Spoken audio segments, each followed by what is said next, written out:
Olá pessoal, continuando falando sobre o bode expiatório. Se você caiu nesse vídeo e não sabe do que se trata, eu estou falando sobre narcisismo materno.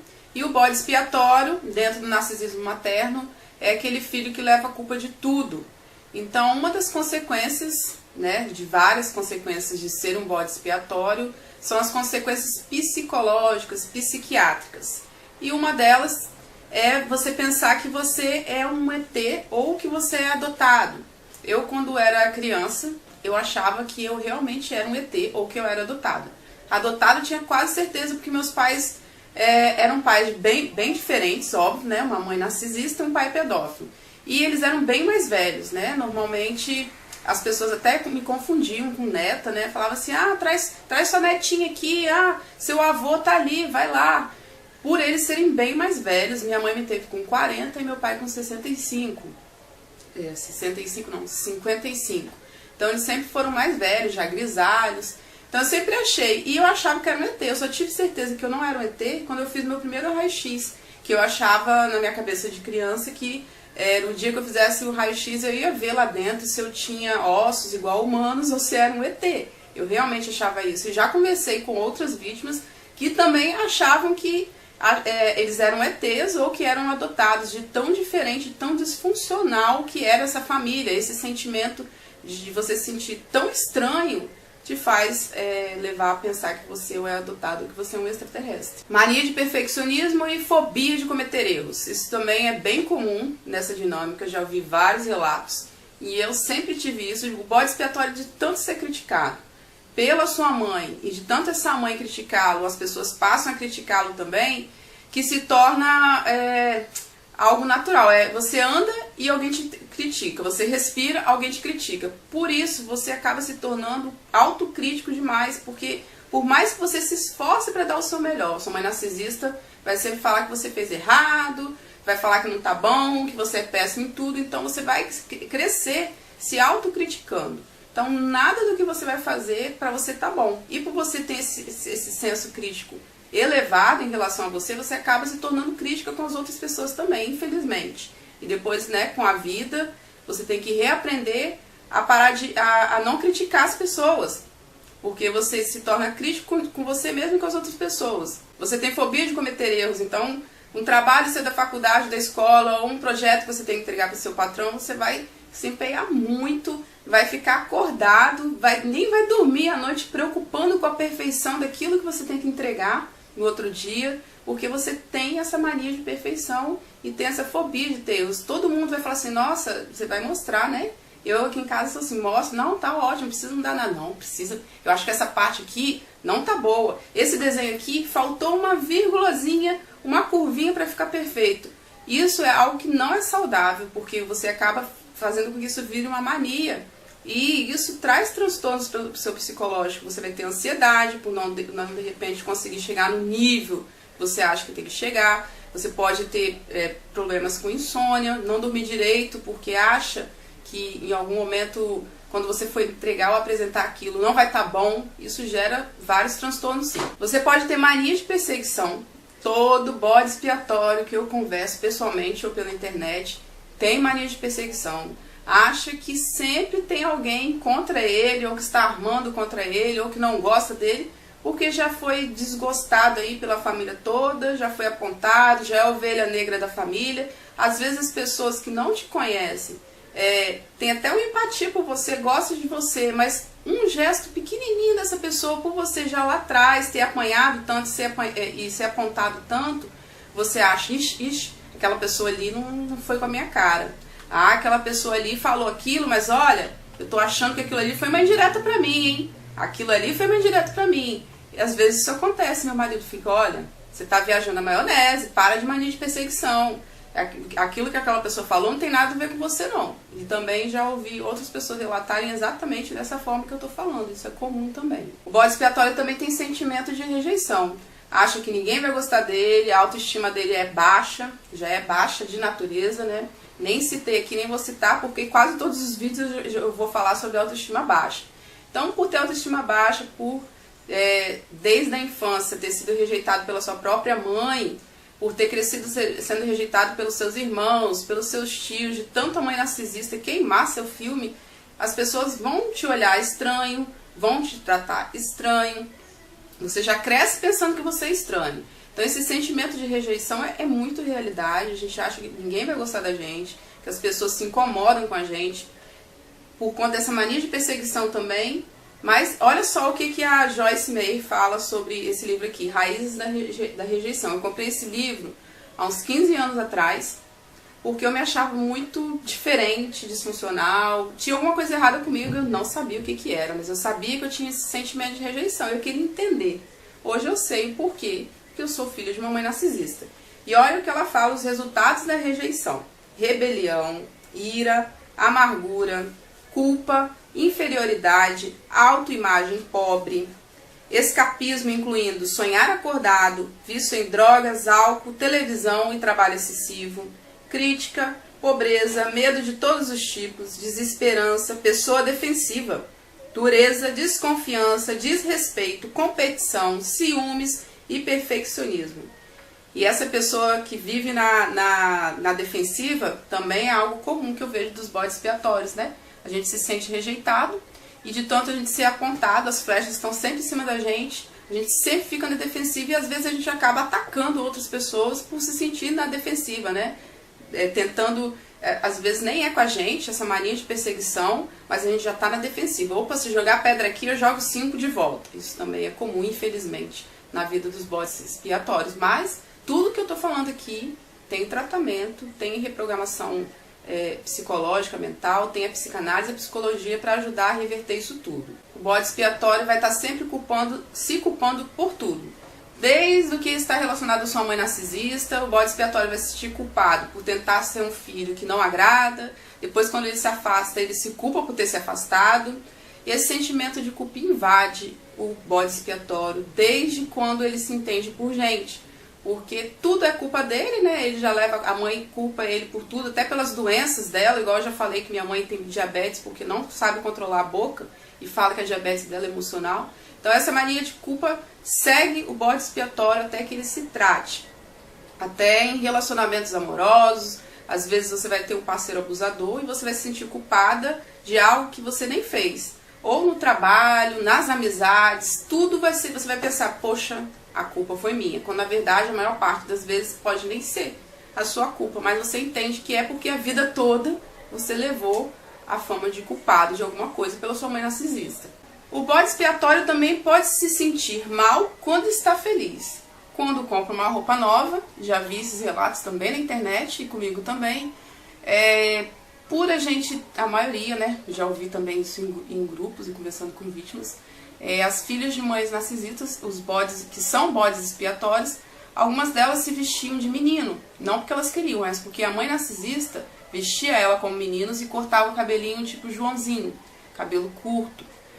Não sei se é por inveja, não sei se é pra essa criança sofrer bullying, mas isso é relatado sim, e isso é triste. E aí a gente passa a infância toda sonhando com roupa rosa, roupa de menina, e a gente é vestido de menino.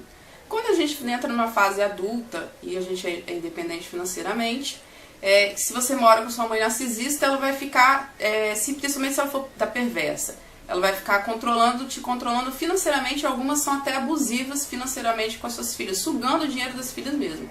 E quando essas meninas, essas mulheres vão comprar uma roupa que lhe agrada, essa mãe narcisista vai fazer um inferno na cabeça dela por ela ter comprado algo para se agradar, porque ela não gosta quanto a gente se agrada.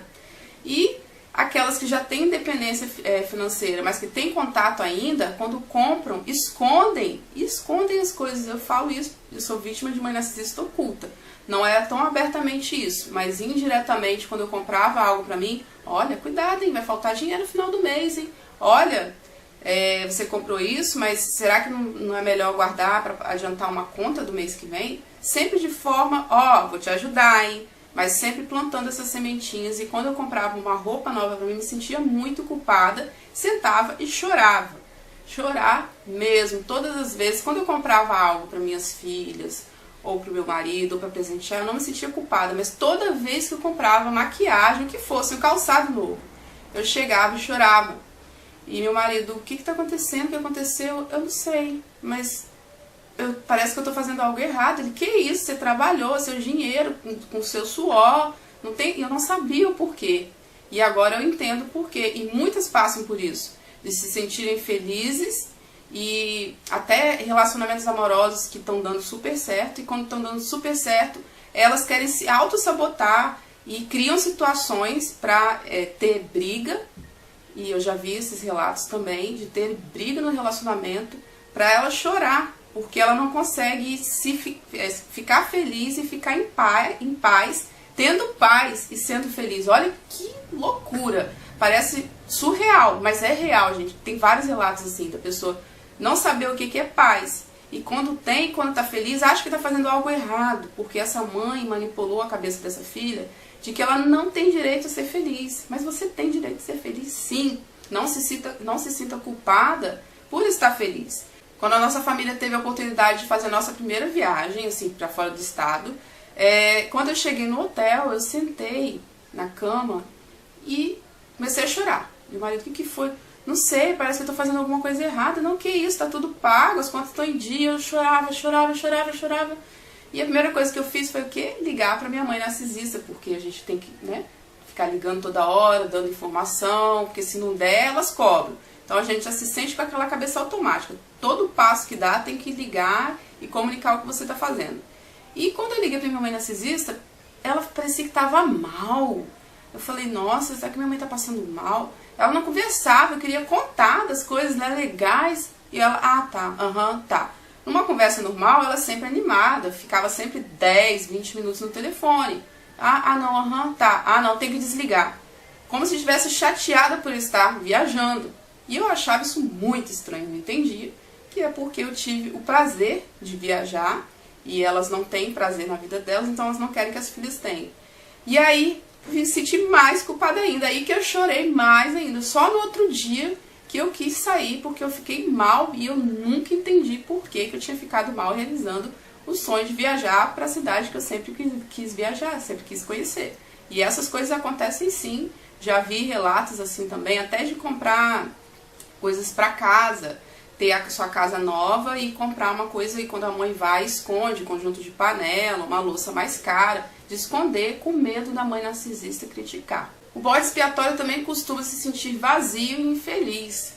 Vazio, nem se sabe porquê, e infeliz, nem se sabe porquê. Até então, quando você não entende sobre o narcisismo, você é uma vítima sem conhecer a luz da verdade, você simplesmente não sabe porque você é infeliz e triste. Mas você é um vazio sem fim. Você vai pra festa, você vai pra balada, você tá no ápice da sua vida, de repente foi realizado algo muito bom, um sonho que você tinha, mas lá dentro tem um vazio enorme. E esse vazio é por essa carência materna e todos os traumas e tudo que você sobreviveu diante de uma mãe narcisista. Por você já ter sido apontado a vida toda pela sua mãe narcisista, ter sido levando sempre a culpa de tudo, de todas as desgraças dela, de todas as desgraças da família, você sempre vai ter essa preocupação, o que os outros vão pensar e os outros vão falar, exceto quando você tem algum transtorno psiquiátrico mais grave, como o transtorno de borderline ou o transtorno bipolar, que normalmente as vítimas não ficam tão preocupadas, fazem coisas inconsequentes, atos inconsequentes, sem pensar muito no que os outros vão pensar. Mas normalmente essas pessoas têm sim esse medo, se eu fizer isso, se eu fizer aquilo, se eu tomar certa decisão, será que as pessoas não vão me apontar? Porque essa pessoa já foi apontada a vida toda e tem esse receio de ficar se preocupando. Então tem um vídeo muito legal que eu assisti, que eu vou deixar aqui para você clicar e assistir, de como você não ficar se preocupando com o que as pessoas vão pensar sobre você. Claro que você tem que ter uma noção do que é certo e o que é errado, né? Mas no dia a dia isso não pode virar uma fissura, uma coisa assim que vai te levar a algo que vai te trazer algum transtorno de ansiedade ou algo negativo, por você estar sempre preocupado com o que as pessoas vão pensar. Você pode ter aversão a vários tipos de coisas que fizeram parte de algum estresse, algum trauma da sua infância. Eu, por exemplo, tenho muita aversão a sangue. Eu nunca tirei nenhum dos dentes das minhas filhas.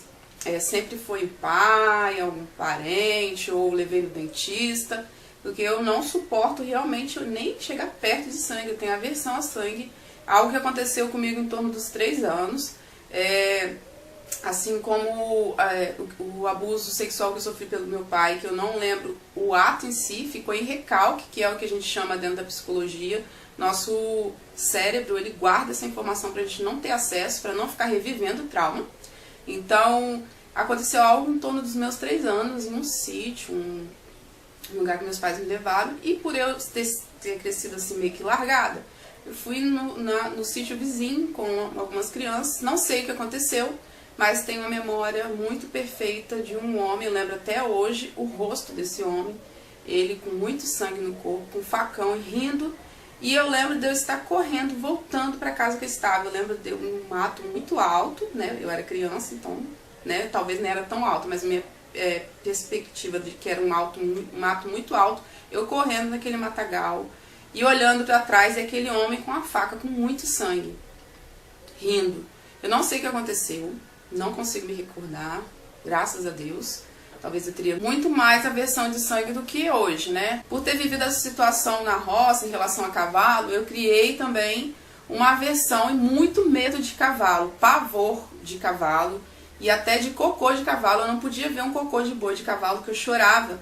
E eles tinham, meu pai e mãe tinha, igual eu já falei, acho que no vídeo anterior, eles tinham prazer em fazer brincadeiras sádicas comigo, de sentir prazer e achar engraçado quando eu tô chorando, quando eu estava chorando, que um pegava uma mão e outro pegava em outra e fingia que ia me jogar em cima do cocô de cavalo, cocô de boi. Então eu tinha pavor de mato, de cocô de cavalo, de cocô de boi, de charrete. Uma vez a gente andou de charrete, foi traumatizante para mim ficar próximo daquele cavalo. Passei também a ter medo de cavalo, do próprio cavalo, e meu marido, por ter sido criado em Rondônia, o pai dele era veterinário, então ele cresceu muito com cavalo. E aí, uns 4 anos atrás, nós fomos visitar uma fazenda, um hotel fazenda, e tinha cavalo. E ele, amor, você precisa andar a cavalo, é muito bom. Pra ele era a coisa mais radiante. Minhas filhas andaram, todo mundo se divertiu. Eu falei, eu não vou. Você para com isso. Não, eu vou te ajudar. Eu falei, eu não vou. Não conseguia nem subir no cavalo, sério. Não tinha força na perna, de tanto medo que eu estava. Mas eu sempre tive uma coisa em mim, que eu tenho medo. Dentro de mim, o meu eu verdadeiro, porque o meu eu falso sempre teve medo de muita coisa, mas o meu eu verdadeiro sempre foi muito forte, muito corajoso, e dizia, vai, tenta. E eu fui. Na hora que eu sentei no cavalo, eu desabei, chorei das lágrimas, e assim, até os pés. E meu marido, calma, você não vai cair. Eu nem sabia porque eu estava chorando, gente, eu nem me recordava. Não tinha juntado essa situação com o que eu tinha visto na minha infância, o que tinha me colocado esse trauma.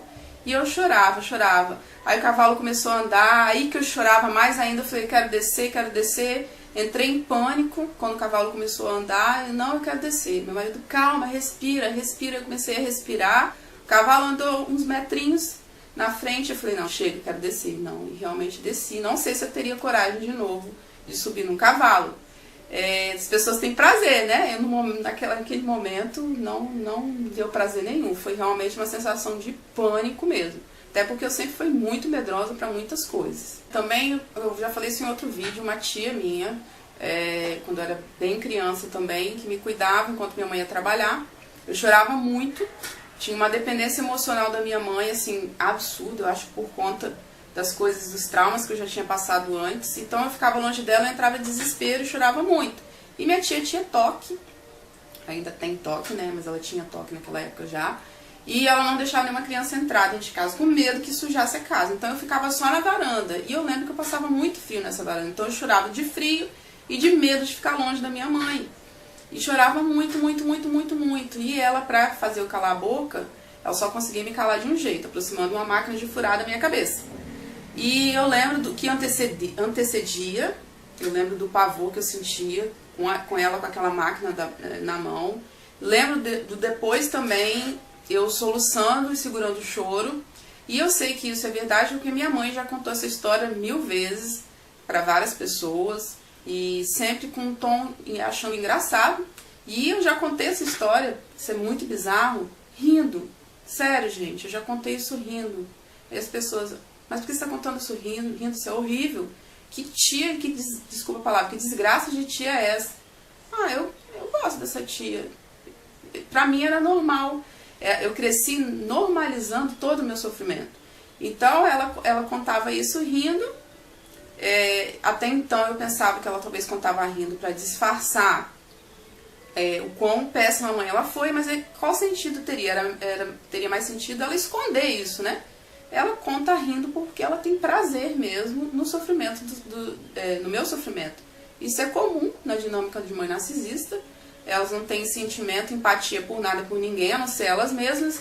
Então elas contam, já vi outros casos como esse, tá, gente? Delas rirem do próprio sofrimento dos filhos e contar essas histórias acho que tem assim, sabor, né? Tem prazer quando conta essas coisas horrorosas. E por eu ter passado por esses episódios de máquina de furar, tinha pavor de máquina de furar, tinha pavor de trator, de aspirador de pó, que naquela época era muito comum, nas casas teria aspirador de pó.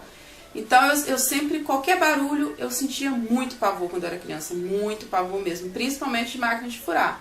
Então pode abranger N coisas, né, principalmente da infância, quando uma criança está sujeita a viver num lar narcisista, onde essa mãe narcisista, o filho é só um objeto, então tanto faz se está bem cuidado ou não, deixa com qualquer pessoa, ou não liga se alguém está judiando dessa criança, para elas tanto faz. Então, o leque de traumas, de coisas, e aversão às coisas pode ser muito grande mesmo, porque essa criança está aí vulnerável a qualquer tipo de transtorno psicológico ou qualquer tipo de trauma psicológico. Algo também que é bem comum entre as vítimas de mães narcisistas e principalmente dos bodes expiatórios é o estresse pós-traumático. O estresse pós-traumático ou transtorno de estresse pós-traumático é uma perturbação mental que pode se desenvolver em resposta à exposição a evento traumático, como agressão sexual, guerra, acidente de viação ou outro tipo de ameaças à vida da pessoa. Então essa pessoa vai ter vários sintomas que vão fazer com que ela fique revivendo esses traumas ou trechos desses traumas e vão ter consequências, porque você vai ter situações psicológicas, além de estar revivendo, coisas que remetem a isso. O medo, a ansiedade, insônia. Daí eu vou falar de 5 aqui que eu acho que eu já vi outros vídeos que é pouco falado. Se você quiser saber mais sobre estresse pós-traumático, coloca no YouTube que tem bastante conteúdo, põe na busca. Mas eu queria falar desses 5 aqui, que eu acho que é bem marcante e eu já vi e converso com pessoas que são vítimas de narcisismo que tem isso. Hipervigilância, que é aquele estado de alerta. A primeira vez que eu consegui dormir, cochilar de dia, foi depois dos meus 30 anos, já há algum tempo casada na minha casa.